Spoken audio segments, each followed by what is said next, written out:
आणि आता आपण न्यूज टॉप 9 कडे वळूयात। सुरुवातीला अक्षय शिंदेचा एन्काउंटर झालाय, त्या संदर्भातल्या टॉप 9 बातम्या।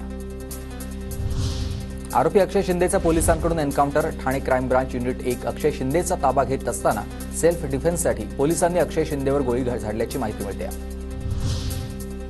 अक्षय शिंदेचा एन्काउंटर झालेल्या व्हॅनची व्हिडिओग्राफी, फॉरेन्सिक पथकाकडून व्हॅनची तपासणी, पोलीस व्हॅनमध्ये बंदुकीच्या गोळ्यांचे 4 शेल सापडलेले आहेत, तसंच रक्ताचे नमुने देखील गोळा करण्यात आले।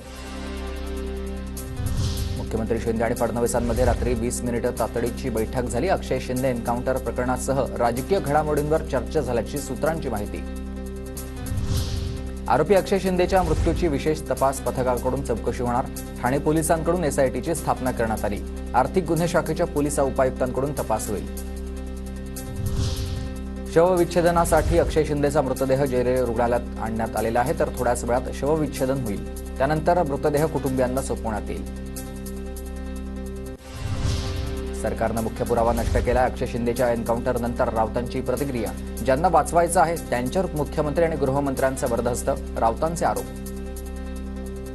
किंवा सरकारला देवेंद्र फडणवीसांना, एकनाथ शिंदेना, आपटे, कोतवाल, आठवले यांना वाचवायचं आहे। त्यांच्यावर मुख्यमंत्र्यांचा आणि गृहमंत्र्यांचा वरदहस्त आहे। त्यासाठी मुख्य पुरावा नष्ट केला। बदलापुरातील शाळेच्या विश्वस्तांच्या अटकपूर्व जामिनावर आता 1 ऑक्टोबरला सुनावणी होईल। महिनाभरानंतर देखील संस्थाचालक हे मोकाट आहेत। एक नाथ एक न्याय। अक्षय शिंदेच्या एन्काउंटरनंतर नरेश म्हस्केंचं ट्विट। खासदार नरेश म्हस्केंकडून एक व्हिडिओ शेअर करण्यात आला। महाविकास आघाडीचे लोक आरोपीला फासावर लटकवायला सांगत होते। पोलिसांच्या जीवावर उठला तरी आरोपीविषयी विरोधकांना सहानुभूती। मुनगंटीवार यांचं टीकाकारांना उत्तर।